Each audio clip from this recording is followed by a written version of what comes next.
algunos tienen dificultades, pero que el Señor siga allanando ese camino para todos y, y sea de esa manera. Bueno, muy bien. Vamos a orar esta noche y vamos a pedir al Señor su guía para descubrir nuevamente cómo celebrar la Navidad según las Escrituras. Amado Padre, en esta noche queremos, Señor, que sea tu palabra, tu pensamiento, tu corazón hablando en nuestras vidas. Permítenos, Señor, descubrir a través de las Escrituras la forma correcta de celebrar la Navidad, el sentido y el propósito de la Navidad para los creyentes. Que, Señor, no seamos ahogados o desorientados o tal vez desprevenidamente dejando de lado tu presencia en nuestras vidas. Que seamos prudentes, sabios, cuidadosos en ver la Navidad a través de las Escrituras. Lo pedimos en Cristo Jesús. Amén y amén. Bueno, el viernes pasado hablamos del libro de Mateo. ¿Recuerdan? El libro de Mateo, escrito por Mateo, un judío, y recordemos que Mateo era parte de los apóstoles, y escribe el libro de Mateo describiendo al Señor Jesucristo en forma resumida como el rey de los judíos.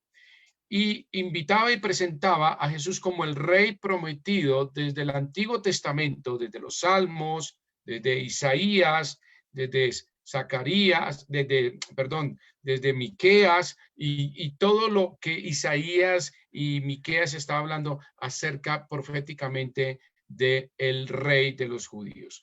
Por eso Mateo es escrito para los judíos, pero al final se convierte en el rey de todos.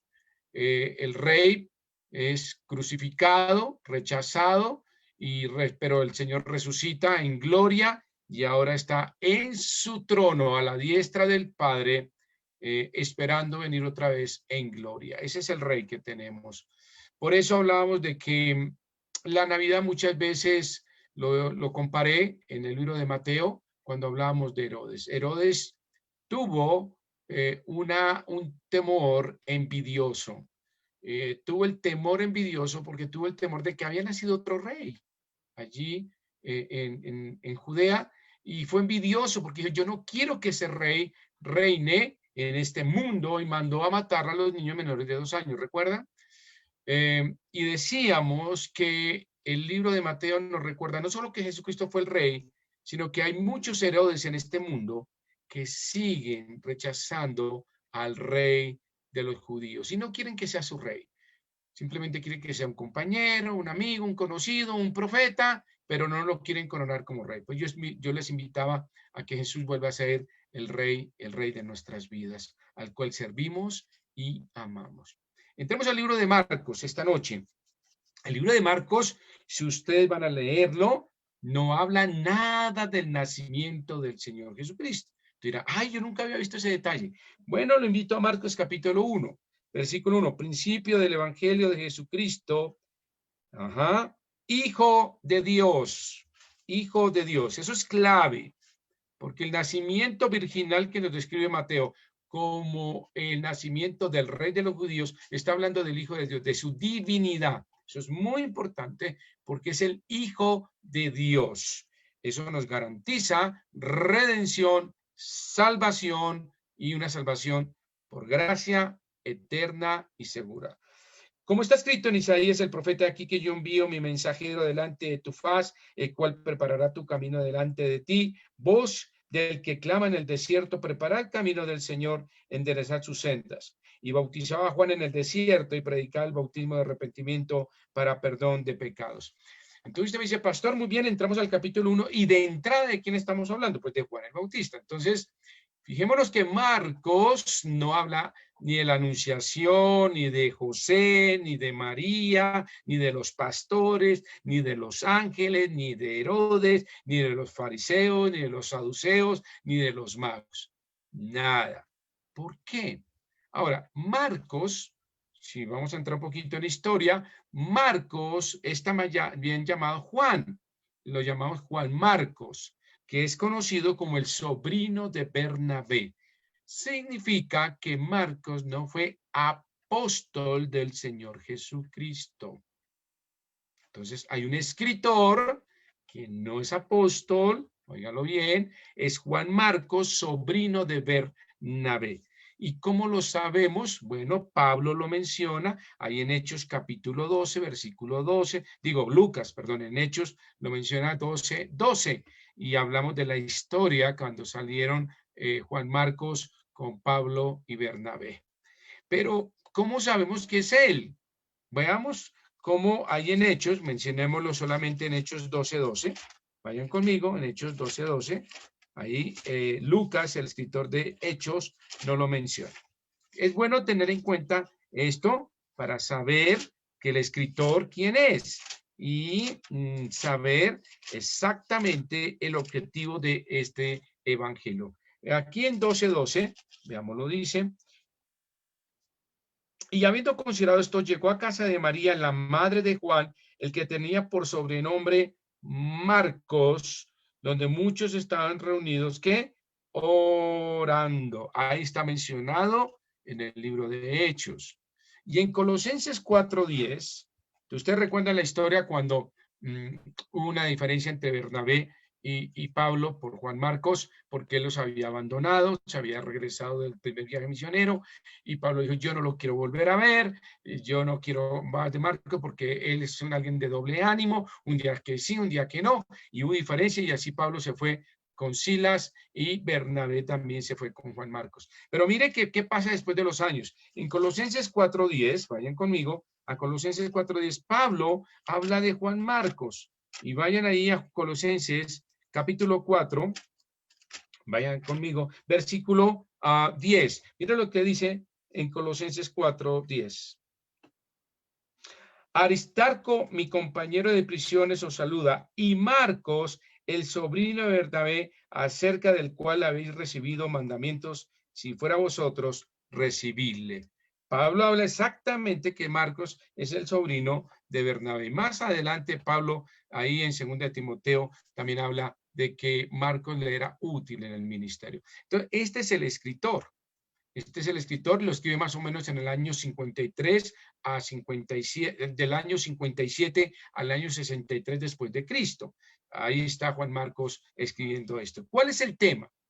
¿Cuál es el tema exactamente del libro de Marcos, sobrino de Bernabé, que no fue apóstol directo del Señor dentro de los 12, no está? ¿Cuál es? Vayamos a Zacarías capítulo 3, versículo 8. Siempre el Nuevo Testamento va de mano del Antiguo Testamento. La Biblia es realmente extraordinaria en eso. No se escapa ningún detalle profético, de tal manera que podamos entenderlo, de que desde Génesis hasta Apocalipsis hay una línea que cruza toda la Biblia que habla de Jesucristo todo el tiempo. Desde Génesis hasta Apocalipsis, una línea roja, diría yo, de sangre del Señor Jesucristo, cruzándola y anunciándola. Mira lo que dice Zacarías, capítulo 3, versículo 8. Escuchad pues ahora, Josué, sumo sacerdote, tú y tus amigos que se sientan delante de ti, porque son varones simbólicos. Aquí que yo traigo a mi siervo el renuevo. ¿Lo ve ahí? A mi siervo yo traigo a mi siervo el renuevo. Está hablando del vástago de Jehová. Así como Jeremías 33:15 habla del vástago de David, recuerdan que así lo habla, y lo presenta en Mateo como el rey. Ese es el vástago de David, lo presenta como el rey. Marcos presenta al Señor Jesucristo como el siervo. De acuerdo a Zacarías capítulo 3, versículo 8, el vástago de Jehová, o el que yo traigo a mi siervo, el renuevo. Entonces, ¿cuál es el gran tema o la presentación de la persona de Cristo en Marcos? El siervo, el siervo. Así como Mateo presenta al rey de los judíos, Marcos presenta al Señor Cristo en su persona como el siervo. Y lo entendemos perfectamente. Este fue el Hijo encarnado en su carácter de siervo. ¿Cuál es el texto clave de Marcos? Vayan conmigo a Marcos capítulo 10. Marcos capítulo 10. Ahora lo vemos, ¿ve? Zacarías capítulo 3, versículo de mi siervo, el renuevo. Muy bien, en Marcos capítulo 10, versículo 45, dice así el Señor. Son palabras del Señor Jesucristo. Entonces, mire cómo, me dice pastor, cómo encaja esto en la Navidad. Cómo este evangelio, ya les voy a decir cómo encaja perfectamente en saber que el tema del evangelio es presentar la persona de Cristo como el Hijo encarnado en su carácter de siervo. Es Dios encarnado en la persona de Cristo, nos presenta a Jesús el Salvador como siervo. Ahora, 10:45 dice, porque el Hijo del Hombre se presenta como el Hijo del Hombre, no vino para ser servido, sino para servir y para dar su vida en rescate por muchos. Bueno, alto pastor, un momento. Usted me dijo que en Mateo viene como rey. Un rey siempre requiere súbditos y requiere un trono y requiere que le sirvan. Pero en Marcos él dice que él no vino para ser servido. Ahí no hay una contradicción en absoluto. El Señor dijo, mi reino no es de este mundo. Él no vino a recibir la honra de este mundo pecador. Él vino como redentor y él será visto como rey cuando venga por segunda vez. Cuando venga en gloria el anciano de días, venga en gloria, vendrá el Rey de Reyes y Señor de Señores. Cuando vino el Señor, vino como siervo. Cuando venga, vendrá como rey. Pero él nació como rey de los judíos de acuerdo a la profecía para ser reconocido como rey de los judíos. Pero los judíos le rechazaron. Recuerden que a los suyos vino y los suyos no les recibieron. O sea, todo aquel que le recibe le hace ¿qué? Le da el derecho de ser hijo de Dios. Entonces no hay contradicción. Él vino como rey, de acuerdo a una profecía, pero fue rechazado. Pero él ahora es el rey de nuestras vidas. Es un reino espiritual. Bien dijo el Señor, arrepentíos porque el reino de los cielos se ha acercado. Es el reino de los cielos, no el reino de este mundo. Este reino es de los gentiles y este príncipe de Satanás es el rey de ahorita, es el príncipe de la potestad del aire, Satanás. Entonces no hay ninguna contradicción, es un reino espiritual establecido por el Señor. Pero en Marcos nos presenta que él es siervo, vino a servir. Y eso es evidente. Si usted lee todo el libro de Marcos, desde principio a fin, todo está hablando en cuanto al tema de servir. Usted ve al Señor sacando demonios, leprosos, ciegos, endemoniados. Todo el capítulo, todos los versículos, todos los primeros capítulos hablan de eso. Finalmente, hacia el capítulo ya finales, ya hacia el capítulo 16, está hablando del siervo que se entrega hasta la muerte y muerte de cruz. En ese momento encontramos ahí. Ahora, muy bien. Una pregunta bien interesante. ¿Por qué Marcos no presenta la genealogía de Jesucristo, sus antecesores? Mateo recuerda cómo comienza. Esta es la genealogía del Señor. Hijo de David, hijo de Abraham, y luego comienza. ¿Por qué? Porque para un rey es muy importante su linaje, ver de dónde viene, y Mateo nos quería presentar que la evidencia era que él sí merecía ese rey, ese trono, que sí era el hijo de David, que sí era un rey y merecía ser recibido en nuestros corazones como tal. Ahora, ¿por qué Marcos no presenta la genealogía? Porque ¿quién se preocupa del linaje de un siervo? Nadie. ¿A quién le interesa que un siervo viene de A o de B? A nadie. Por eso Marcos dice, un momento, no hay genealogía acá porque vamos a hablar del siervo del Señor Jesucristo. ¿Cómo sabemos, cómo encaja esto a nivel de las epístolas? Vamos a Filipenses, capítulo 2. Si usted quiere entender el libro de Marcos, péguelo con este versículo. En Filipenses capítulo 2, versículos, vamos ahí desde el 6 en adelante. Y aquí vemos la humillación del Señor Jesucristo en forma voluntaria. El Cristo, el Mesías, el ungido. Vemos aquí cómo Pablo a la iglesia de Filipo le describe todo el libro de Marcos. Marcos presenta al Señor como un siervo. Yo he venido no a que me sirvan, sino a servir. Yo no he venido a que me sirvan, sino a servir. Qué humildad del Señor. Mira el versículo 5. Haya pues en vosotros, Filipenses 2:5, haya pues en vosotros este sentir que hubo también en Cristo Jesús. ¿Cuál sentir? El que nos presenta el libro de Marcos. El vástago de Jehová de Zacarías, el siervo redentor, el siervo que se llama Jesucristo. Hubo también, dice, el cual siendo en forma de Dios, no estimó ser igual a Dios como cosa a que aferrarse, sino que se despojó de sí mismo, tomando forma de ¿qué? Siervo. Ahí está la clave. Hecho semejante a los hombres, no igual, sino semejante. Y estando en la condición de hombre, se humilló a sí mismo, haciéndose obediente hasta la muerte y muerte de cruz. ¿Cuál fue la forma del Señor Jesucristo? Según Filipenses, según Marcos, ¿cuál fue la forma? De siervo.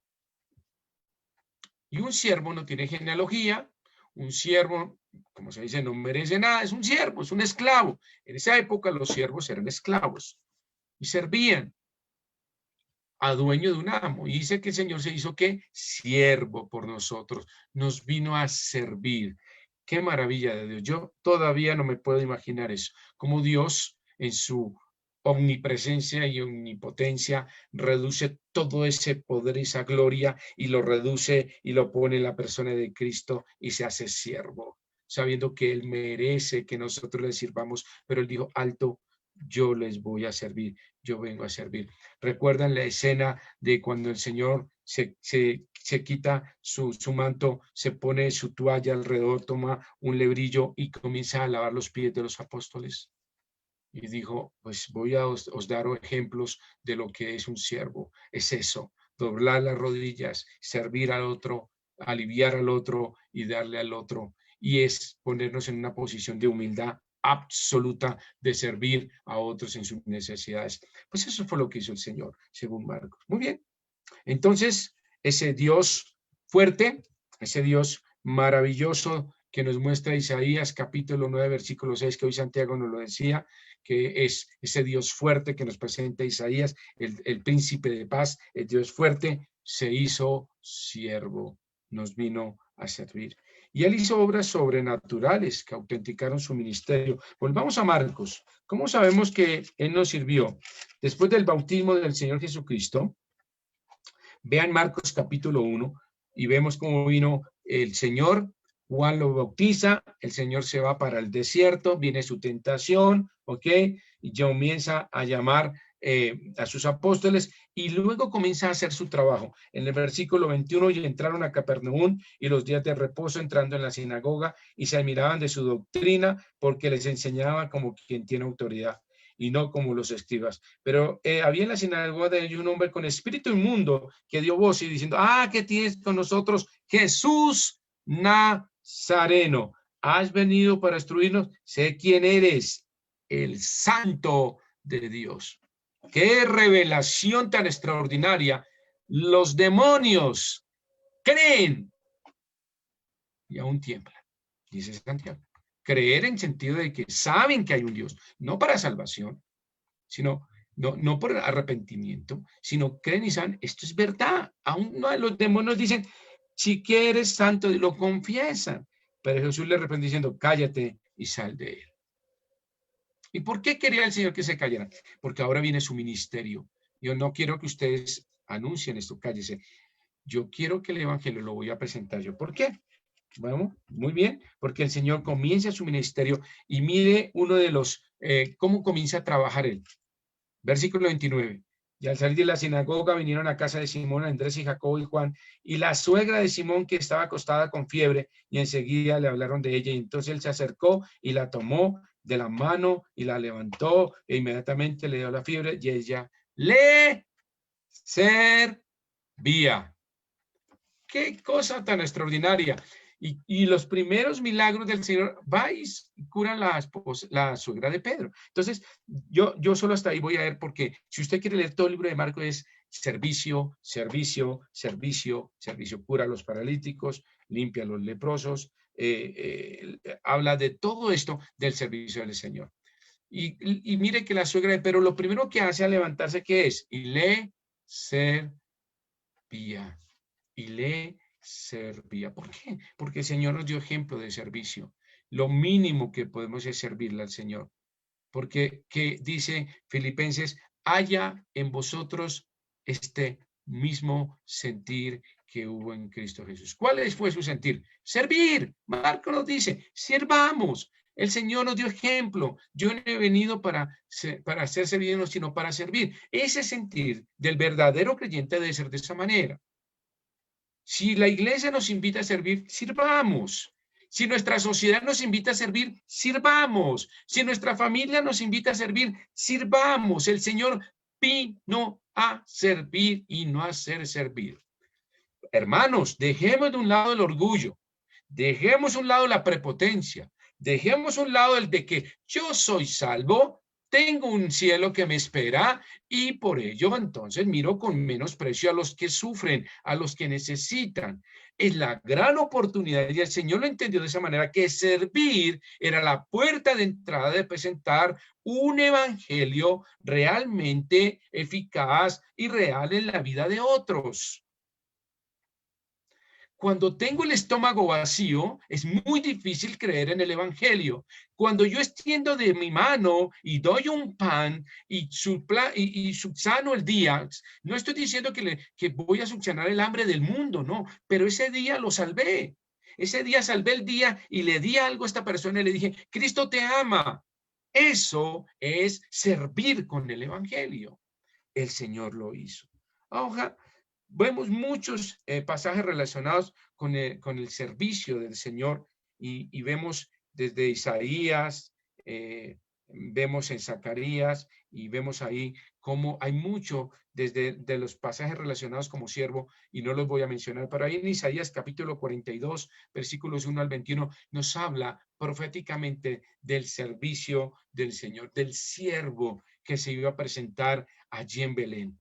Iban a ser el siervo, el vástago de Jehová, el siervo redentor, y allí en Belén iba a estar. Entonces, todos estos actos sobrenaturales del Señor Jesucristo, todos esos servicios del Señor, simplemente autenticaban su ministerio. ¿De qué estaba hablando?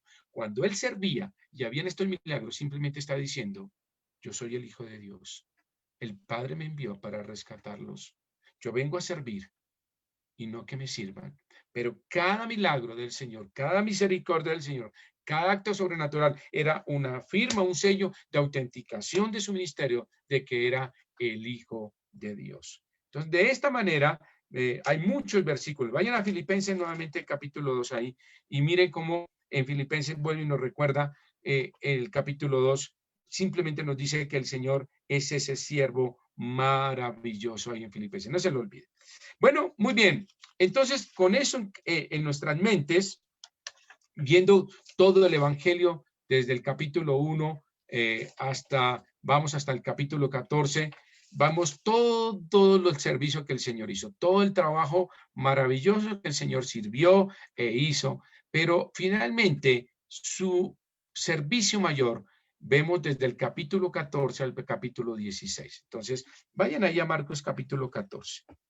En Marcos capítulo 14, los previos capítulos fueron solo de servir, servir, servir, servir. Pero ya hacia el final, los capítulos 14 en adelante, ustedes pueden ver ahí, digamos ahí, el capítulo 14 de Marcos, por favor, vayan conmigo.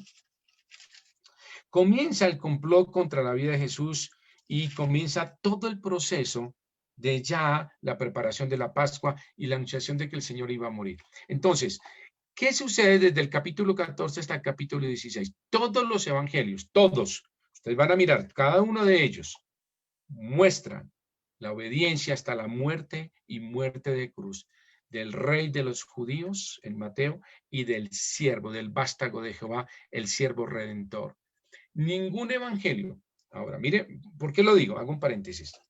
Mateo comienza con la genealogía del Señor Jesucristo. Marcos comienza con la vida de Juan el Bautista anunciando el ministerio del Señor de servicio. Y bien, entonces dice, bueno, entonces Mateo comienza con la genealogía porque habla de un rey. Marcos no habla de genealogía porque está hablando de un siervo que no tiene genealogía. Habla de un siervo, de alguien que no tiene historia. Solo viene a servir y no a ser servido. Pero todos consideren algo. El Señor se hizo obediente hasta la muerte y muerte de cruz. El rey de los judíos, el siervo de Marcos, entrega su vida en rescate de cada uno de nosotros. Y todos hablan de su resurrección, hablan de su ministerio del resucitado y hablan del siervo exaltado. Marcos habla del siervo exaltado. Mateo habla del rey exaltado y Marcos habla del siervo exaltado. Entonces, quiero que tengan eso en mente. Cada uno comienza de una manera diferente porque lo enfoca como rey, Marcos como siervo, pero todos terminan en la cruz. Ninguno deja de lado porque esa es la razón crucial de la Navidad. Jesús encarnado, preparado en Belén para morir en Jerusalén, en el monte de la Calavera, 33 años después. Todos hablan del sentir que hubo el Señor en su corazón, que dejó su trono de gloria,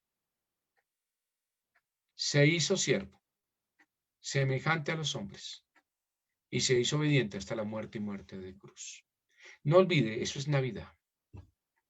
Navidad es Belén y la cruz. Escúchelo. Navidad es Belén y la cruz. Van juntos. Porque los evangelios nos recuerdan que el que nació en Belén fue un siervo que se hizo obediente hasta la muerte y muerte de cruz. Nunca lo olvide, por favor. Muy bien. Veíamos el texto clave allí de Marcos, capítulo 10, versículo 45. Vuelva conmigo allí, a ese versículo, porque es clave hablando del servicio del Señor.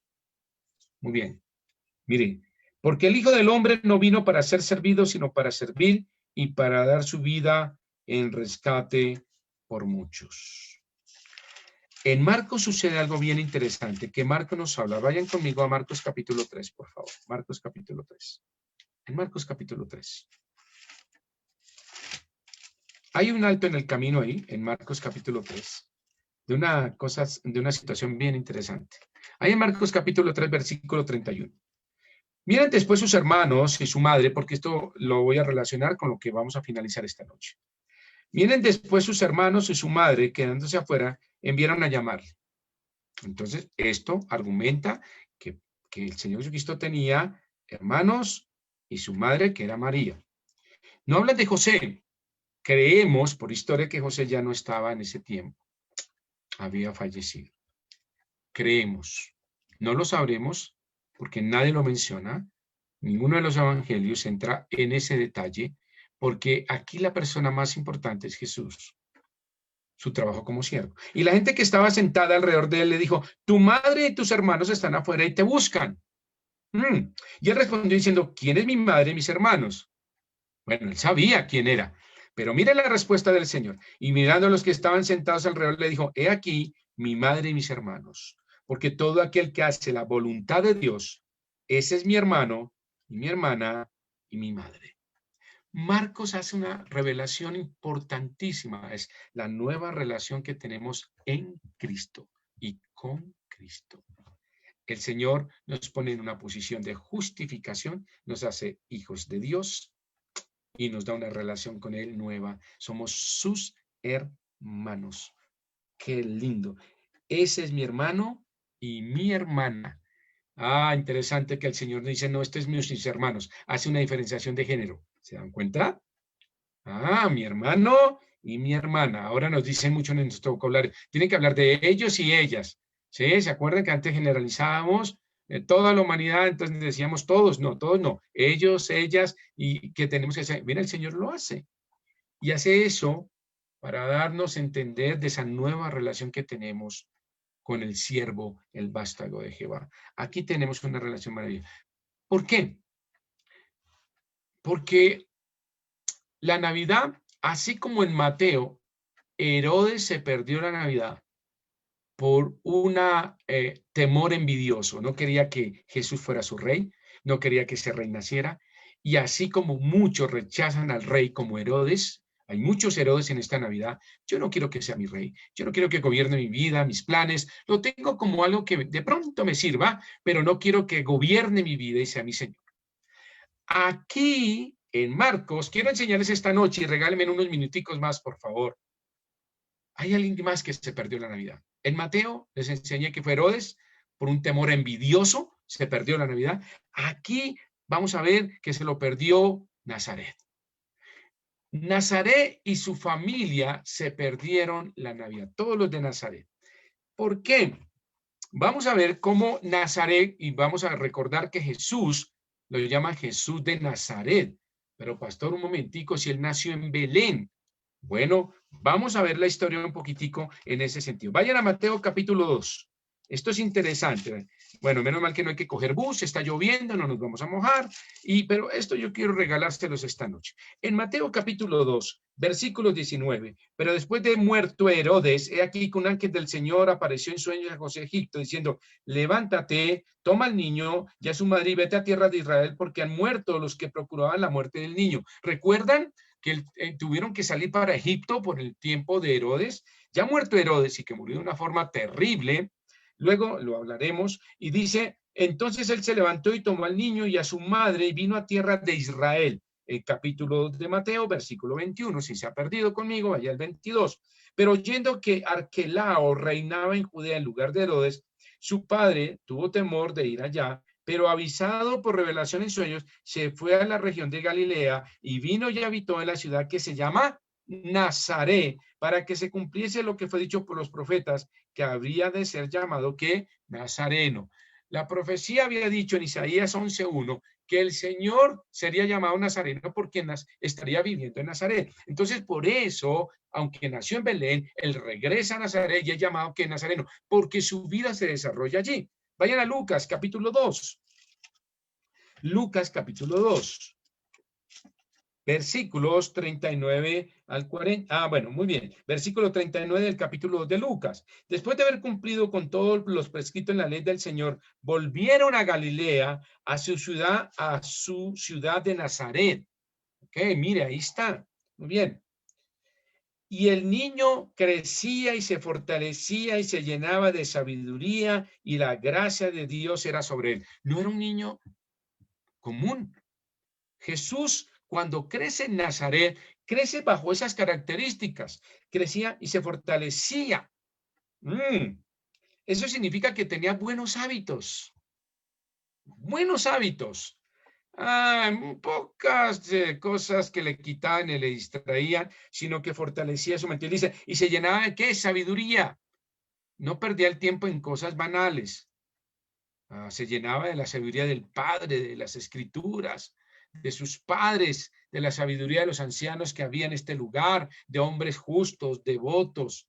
Y luego dice, y la gracia de Dios era sobre él. Significaba que Dios le daba esa gracia ante todos. Era una persona que todo el mundo decía, ay, Jesús, llegó el niño Jesús acá, Jesús, ayúdame con esto. Sí, señora María, sí, señora Elizabeth. Era un niño que se ganaba el corazón de otros. Dice que, y la gracia de Dios era sobre él. Es decir, aquí no estamos hablando de un Jesús que hacía milagros o cosas sobrenaturales. Era un niño que crecía bajo el temor de Dios, bajo el cuidado de Dios, amaba a su padre, seguía a su padre, respetaba a sus padres, era sujeto a sus padres y crecía en sabiduría. Era un niño que redimía bien el tiempo, que no tenía malas amistades, que crecía y se fortalecía, que tenía buenos hábitos y que amaba a Dios de todo corazón. Por eso era un niño que era reconocido en su ciudad de Nazaret. Ahora, Nazaret era una pequeña aldea de más o menos, describen que entre 400 y 500 personas era el grupo que vivía en Nazaret. Es decir, que Jesús lo conocía. El vecindario sabía quién era. Eso es como sabemos en pequeños pueblos, todos nos sabemos quién es el de la droguería, quién es el de la funeraria, quién es el papá y el mamá de fulano y sultano, y nos conocemos todos. De esa manera funcionaba. Ahora, eran todos bien conocidos y aprendieron y conocían a Jesús y sabían que Jesús era bondadoso, disponible, atento, generoso. Era un niño que se ganaba el corazón de todos. ¿Por qué? Porque la gracia de Dios era sobre él.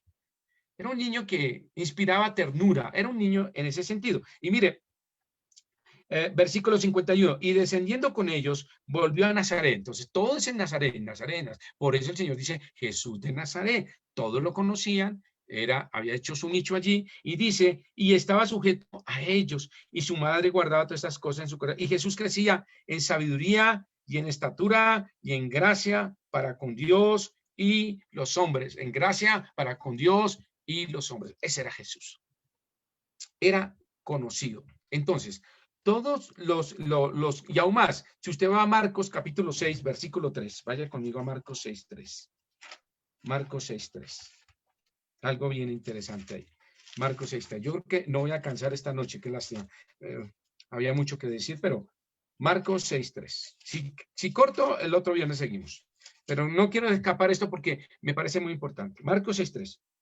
Y no es el carpintero, hijo de María, hermano de Jacobo. Perdón, vayamos al versículo 1, para ver el contexto, para no perdernos. Salió Jesús de allí, vino a su tierra y le seguían sus discípulos. ¿A cuál tierra? A su tierra. ¿Belén? No, Nazaret.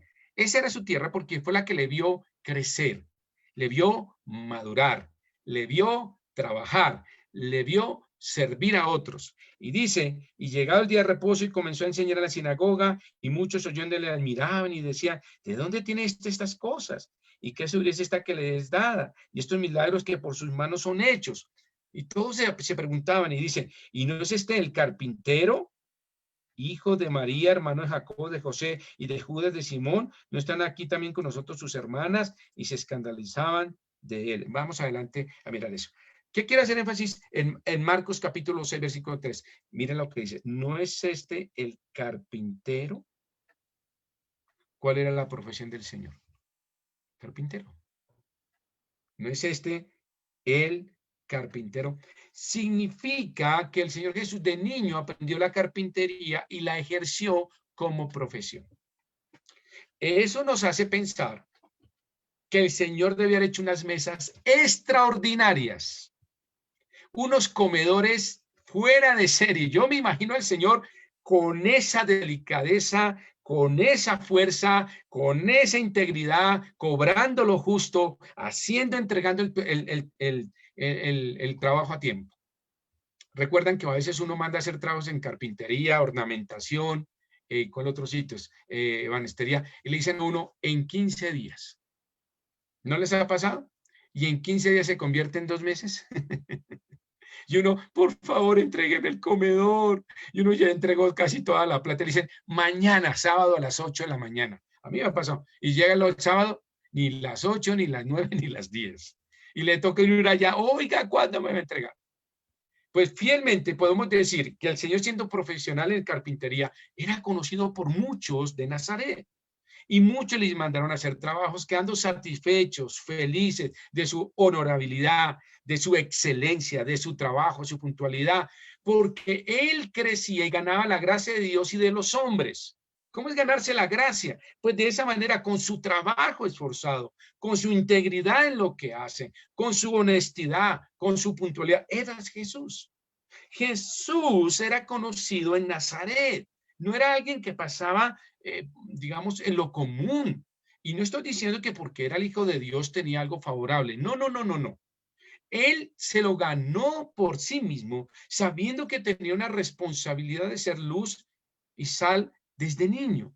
Sabía y entendía que como niño tenía que estar sujeto a sus padres, dar buen testimonio, tener autocuidado, crecer en estatura, en sabiduría, en gracia de Dios y los hombres. Y crecía y se fortalecía, comía bien, dormía bien, hacía su deporte, hacía sus trabajos, hacía sus lecturas. Su vida era extraordinariamente buena y ejemplar para otros. Ese era Jesús.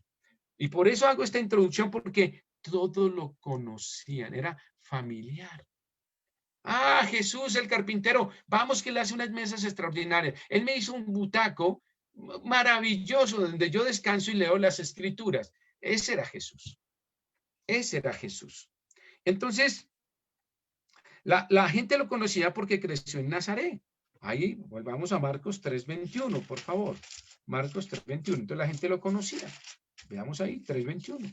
Y voy a terminar ahí esta noche porque quiero seguir contando la historia. ¿Por qué Nazaret se perdió la Navidad? ¿Por qué Nazaret se perdió la Navidad? ¿Y por qué se la perdió?